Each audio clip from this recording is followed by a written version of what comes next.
నమస్కారం. RTI 9 news కి స్వాగతం. ములుగు జిల్లా ఏటూరు నాగారం మండలంలోని ఓడగూడెంలో 67 పర్యటించిన మంత్రి సీతక్కను గ్రామవాసులు నిలదీశారు. విస్తారంగా వర్షాలు పడ్డప్పుడు గ్రామంలో నీళ్లు వచ్చి ఇండ్లు మునుగుతున్నాయని, ఇండ్లు మంజూరు చేయండని ప్రశ్నించారు. వర్షాలు పడినప్పుడు మేమొస్తాం అంటారు, ఎండాకాలంలో మీరు పడుకుంటారు, మేము పడుకుంటాం అని సీతక్క గ్రామవాసులకు సమాధానం ఇచ్చింది.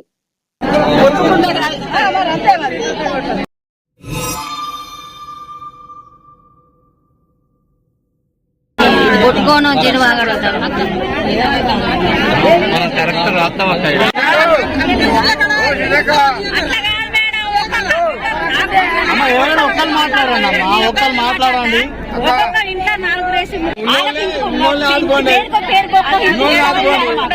రెండు గుంటలు కానీ గుంటే కానీ కంపల్సరీ ఇంటికి ఒకటి చెప్తున్నా, లిస్ట్ పెట్టుకోండి. అప్పుడు ఆలయం చేయలేదు, మీరు వచ్చి మీరేమన్నా చేస్తారని మీ దగ్గర వచ్చినట్టు నుంచి కూడా కాంగ్రెస్ హయాంలోనే ఇళ్ల స్థలాలు వచ్చినాయి, ఊరు పెరిగింది.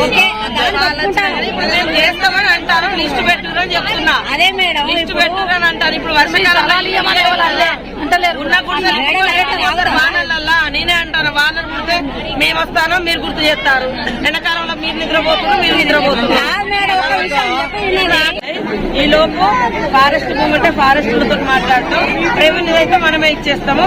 ఇది అవుతుంది. ఎంతో కొంత మీకు మాత్రం తప్పకుండా ఈసారి మార్పు